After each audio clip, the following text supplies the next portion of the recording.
এগুলো রাখ। তুই এগুলো ফেলছিস কেন? তুই ফেলছিস কেন রে? ফেলবি কেন তুই? তুই কেন ফেলবি? আমি গুছিয়ে রেখেছি, তুই খুলে ফেললি সব বিছানাপত্রকে। তোকে কে সাহস দিয়েছে? তোকে তোকে কে সাহস দিয়েছে? অবু অবু অবু ওগুলো করলে দেখ কি করেছিস। সুপ্রভাত বন্ধুরা, তোমরা কেমন আছো? আশা করছি তোমরা ভীষণ ভালো আছো, আর আমরাও খুব ভালো আছি। দেখো, কালকে রাত্রেবেলা দোতার বাবা না খেয়ে ঘুমিয়ে পড়েছে, কারণ একটু দেরি করে খেয়েছিল বলে শরীরটা ওর ভালো লাগছিল না, তাই রাতে খায়নি। তা সকালে উঠেই ওর খুব খিদে পেয়ে গেছে, তার সাথে সাথে বললো একটু টিফিন করে দাও। রুটি করেই নিয়েছিলাম আগে, তা এখন একটু অমলেট আর তাড়াহুড়ার চোটে একটুখানি ডাল করে দিচ্ছি। আজকে সকালে রুটি দিয়ে ডাল দিয়ে অমলেট দিয়ে খাওয়া হবে। দোতার বাবা সুন্দর অমলেট দিয়ে জানো তো রুটি খেয়ে নেয়, শুকনো শুকনোই, কিন্তু আমি না খেতে পারি না, এর জন্য ওই ডালটা করা। ডালটা থাকলে কি হয়, রুটিটা একটু চুবিয়ে একটু ভিজিয়ে ভিজিয়ে নেব, তার সাথে অমলেট দিয়ে খাবো, তার জন্যই ডাল আর অমলেট করলাম। এই যে দেখো, মহারাজ উঠে গেছে, এখানে খেলতে বসেছে, আমিও বসেছি আমার সোনার সাথে। বসো বসো, পড়ে যাবে পড়ে যাবে। দেখবে কি দেখবা? কি ধরবে? ধর, নেবা নেবা। আচ্ছা দেখো কি পড়ে যাবি তো। দেখেছে লুকিয়েছে, ক্যামেরা থেকে লুকিয়েছে। খুব কত দুষ্টু, তোকে তাও দেখা যাচ্ছে বাবান। আয় দাদা, ওই দেখ, দেখেছো তোকে দেখা যাচ্ছে তো তাও। অনেকক্ষণ হুড়োহুড়ি করে মহারাজ ক্লান্ত হয়ে গেছে, তাই ঘুম পাড়িয়ে দিয়েছি। এবার আমি ঘরের কাজটা সেরে নেব। ঘরের কাজ বলতে প্রথমেই ঘরটা মুছে নেব, কারণ দোতা জায়গা থাকলে না ঘর মোছা যায় না। ভেজা ঘরের মধ্যেও হাঁটতে থাকে, কখন পা পিছলে পড়ে যাবে, তাই যখন ও ঘুমায় তখনই ঘরটা মুছতে হয়, আর একান্তই না পারলে রাত্রে মুছি। তা ঘর ঠর মোছা হয়ে গেছে, ওর বাবা একটুখানি কাজে বেরিয়েছে, এখনই চলে আসবে। তা দোতা যেহেতু এখনও ঘুম থেকে ওঠেনি, তা আমি কটা কাচতে বসে গেছি। আমার কটা জামা কাপড় ভিজিয়েছিলাম, দোতারও জামা কাপড় ভিজিয়েছি, তার সাথে আমি আমারগুলোও ভিজিয়ে নিয়েছিলাম, তা সেগুলোই কেচে ঠেচে দিচ্ছি। তা কাচতে বসেছি, সবে আমার একটা নাইটি কাচা হয়েছে, এমন সময় দোতার বাবা এসেছে। কালকে অনেকটা মাছ কিনেছিল যে ওই বাড়িতে দেব বলে, কিন্তু যেহেতু কালকে ওই বাড়িতে যেতে পারিনি, আমি ফ্রিজে রেখে দিয়েছিলাম, তা বলছে এখন নিয়ে যাবে, কিন্তু ডিপে রেখে দিয়েছিলাম। মাছগুলো এতটা শক্ত হয়ে গেছে, একদম বরফ হয়ে গেছে জমে, যেগুলো ছাড়াতেই পাচ্ছি না। আমি অনেক কষ্টে ছাড়িয়ে ঠাড়িয়ে দিয়ে দিলাম। তা ওর বাবা মাছটা নিয়ে চলে গেল। এখনও দোতা ওঠেনি, তার জন্য ভাবছি বাকি জামা কাপড়গুলো মোটামুটি কেচে নিই। দোতার এইসব ছোট ছোট জামা কাপড়গুলো না কাচতে সময় লাগে না, কিন্তু মেলতে যেন অনেকটা সময় লেগে যায়। আমার মনে হয় আমার বড় বড় নাইটি টাইটি মেলতে যত না সময় লাগে, দোতার এই কুটি কুটি গেঞ্জি প্যান্ট মেলতে আমার তার থেকে বেশি সময় লেগে যায়। তা যাই হোক, সব মেলে ঠেলে দিয়েছি। আর এদিকে দেখো, জলটা দিয়ে গেছিলো সকালে, সেটা খোলা হয়নি, সেটাই আমি খুলে নিচ্ছি। আজকে রাতে আবার আমার বাপের বাড়িতে নিমন্ত্রণ আছে, একটু আগেই ভাইয়ের বউ ফোন করেছিল। আর কিসের নিমন্ত্রণ তোমাদের পরে আমি বলছি।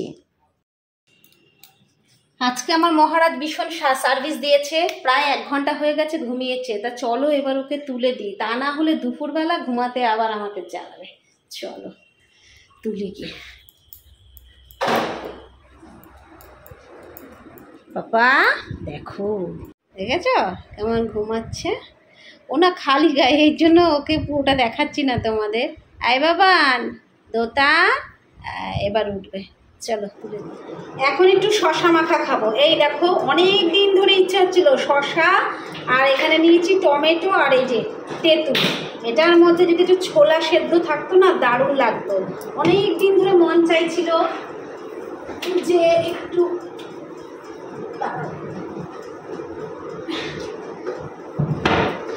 শুকনো লঙ্কা পুড়িয়ে খাবো। ঠিক আছে, অনেক দিন ধরে ভাবছিলাম খাবো খাবো খাবো, তার হয়ে উঠছিল না। চলো শুকনো লঙ্কাটা পুড়িয়ে নিই, তারপর জম্পেশ করে খাবো।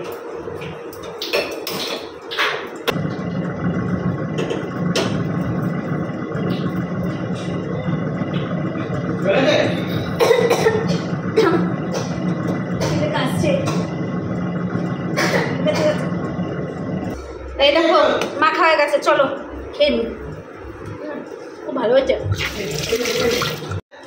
এই যে দেখো মাখা হয়ে গেছে, চলো খাওয়া যাক। তাই না কি গো?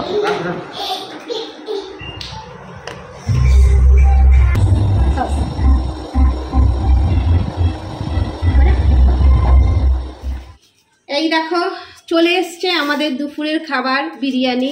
এখানে রাখি। স্নান টান হয়ে গেছে, দোতারও স্নান হয়ে গেছে, দোতাকে খাওয়ি দাওয়ি দিয়েছি। তারপর বাবা দোতাকে নিয়ে একটু বসেছে, তা এখন খাবারটা বেড়ে নেবো, খাবো। চলো বেড়ে নিই। আজকে আমাদের রান্নার দিদি ছুটি নিয়েছে, তাই জন্য কালকে রাত্রেই আমরা প্ল্যান করেছিলাম যে আজকে দুপুরে বিরিয়ানি খাবো। আর আজকে রাত্রে যে নিমন্ত্রণ থাকবে সেটাও জানতাম না। যদি জানতাম তাহলে হয়তো বিরিয়ানিটা আনতাম না। বিরিয়ানি খাওয়ার প্ল্যান হয়েছে এই কারণে, কারণ অনেক দিন ধরেই কিন্তু আমরা বিরিয়ানি খাচ্ছি না। খেতে ইচ্ছা করছিল, কিন্তু যেহেতু রান্নার দিদি রান্না করে যেত বলে আর খাওয়া হতো না। তা যাই হোক, আজকে ডিম বিরিয়ানি আনিয়েছি।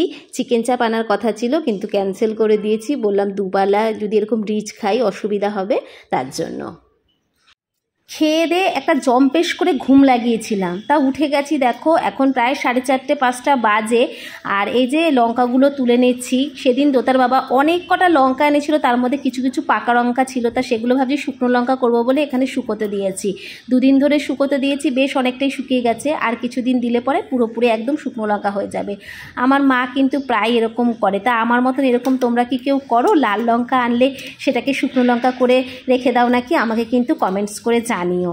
তা যাই হোক, দেখো এখন বাইরের যে জামা কাপড়গুলো আছে এগুলোও তুলে নিই। দোতা ওঠার আগে এগুলো তুলে বেশ ভাঁজ করে রাখবো। আর যেহেতু আজকে বেরাবো, তার জন্য একটু তাড়াতাড়ি করে ঘরের কাজগুলো করে নিই। আর দুপুরবেলা খেয়েছি সেগুলো কিছুই কিন্তু গোছানো হয়নি। খেয়ে দিয়েই 2-3 জনে একদম নাক টেনে ঘুমিয়েছি। তা সেগুলো এখন আমাকে পরিষ্কার করে নিতে হবে। আছে কিন্তু রান্নাবান্না করিনি। তোমরা তো দেখলেই যে বাইরে থেকে বিরিয়ানি এনে খেয়েছি, তারপরেও দেখো কত বাসন হয়েছে। আর একটা জিনিস জানো তো, এখন এডিটিং করে বসতে একটা জিনিস খেয়াল করছি যে এইভাবে আমি বাসনগুলো এখন মাজানো দেখাচ্ছি, এইভাবে যদি আমি বাড়ির কাজগুলো করতে পারতাম না, কি তাড়াতাড়ি সব হয়ে যেত। 2 মিনিটের মধ্যে দেখো এতগুলো বাসন মাজা দেখাই দিলাম, কিন্তু এটা মাজতে কি 2 মিনিট লেগেছিল? কত সময় লেগেছিল বলো? ঠিক এই স্পিডে যদি কাজগুলো করতে পারতাম না, তাহলে অনেক ভালো হতো। যাই হোক, অনেক বকবক করে ফেললাম। তা দেখো এখানে এখন আমাদের চা বসিয়েছি। আমি আর ওর বাবা চা খাবো, আর দোতাকে আজকে সুজি খাওয়াবো। তা পাশে দোতার জন্য সুজি বসিয়ে দিয়েছি।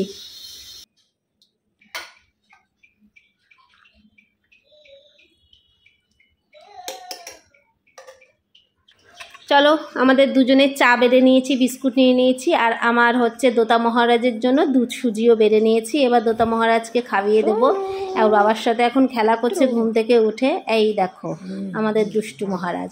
খাইয়ে দেওয়ার পরে দেখো মহারাজকে আমি নিচে একটুখানি খেলতে বসিয়েছি, কারণ ওর জামা কাপড়গুলো তখন আমি ভাঁজ করতে পারিনি, উঠে গেছিলো ঘুম থেকে। তাই এখন জামা কাপড়গুলো ভাঁজ করে নিচ্ছি।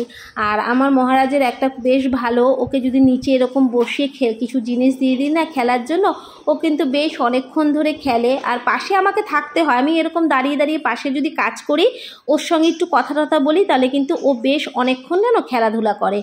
ও যদি আমাকে পাশে না দেখে তখন খেলতে চায় না। এখন বাজে 8:40 আর আমরা এখন রেডি হয়েছি ওই বাড়িতে যাব বলে।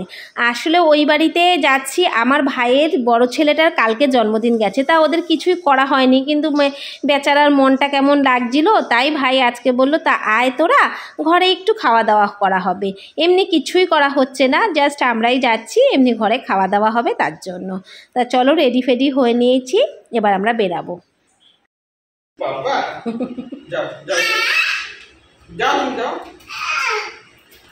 কি আমি দেবো না তোমাকে? তুমি কথা শোনো না, এখন আর ছাড়বেই না তোমাকে, রাখিও না। যাও যাও যাও যাও। কাটবে আমার কাছে চলে এসেছে। ওপর নেয়নি, দেখেছো? ও মন করো, আমি নিয়ে যাবো, আমি নিয়ে যাবো, আমি নিয়ে যাবো, আমি নিয়ে যাবো। ওই যে বাবা চলে এসেছে, যাও যাও যাও যাও, দৌড় দৌড় দৌড় বাবা। চলো জুতোটা পরাই, চলো। সব প্যাকিং হচ্ছে, আর এই যে রাঁধুনি রান্না করছে। এই যে দেখো, এই যে হচ্ছে আমাদের বার্থডে বয়। তুই বহুত চালাক, তুই বললি বাবাকে যে জন্মদিন করতে হবে না, একটা গিফট দাও। হ্যাঁ, গিফটও নিলি, আবার জন্মদিনও করলি। কত চালাক তুই। হচ্ছে নাকি আমার মা? হ্যাঁ দেখলি তো, খুলে দেখ পুরো আছে রেড কালার।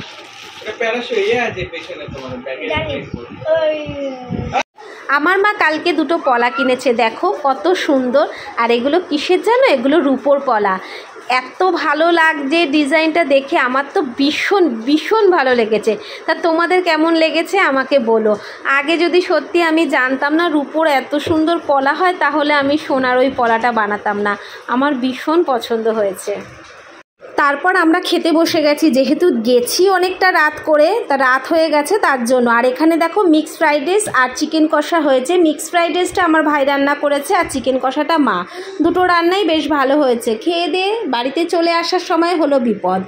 যাওয়ার সময় গাড়িটা স্টার্ট বারবার বন্ধ হয়ে যাচ্ছিল, তবুও চলেছিল একটু ধাক্কাধাক্কির পরে, কিন্তু আসার সময় মাঝ রাস্তায় পুরোপুরি গাড়িটা স্টার্ট বন্ধ হয়ে গেছে, কোনো মতেই আর চললো না। বাধ্য হয়ে আবার বাইকটাকে হাঁটিয়ে হাঁটিয়ে দোতার বাবা বাড়িতে রেখে আসলো। তারপর আমরা হেঁটে হেঁটে বাড়ির দিকে যাচ্ছি। আর এতটাই রাত হয়ে গেছে যে রাস্তায় কোনো একটাও রিক্সা বা টোটো কিছুই পাইনি। পেট ভরে খেয়ে দিয়ে এরকম হেঁটে হেঁটে আসতে ভীষণ কষ্ট হয়। আর দোতা তার মধ্যে জুতো পরেনি বলে ওকে হাঁটাতেও পারছি না, তাই কোলে করে করে ওর বাবার আনতে হচ্ছে। আর ওর বাবার ভীষণ কষ্ট হয়ে গেছে, অত ভারী বাইকটা হাঁটিয়ে হাঁটিয়ে রেখে এসছে, তারপর আবার দোতাকে কোলে কোলে করে নিয়ে আসছে। এতটা কষ্ট হয়েছে তোমাদের কি বলবো। ওর বাবা তো বাড়িতে এসে ভীষণ রাগারাগি করছিল।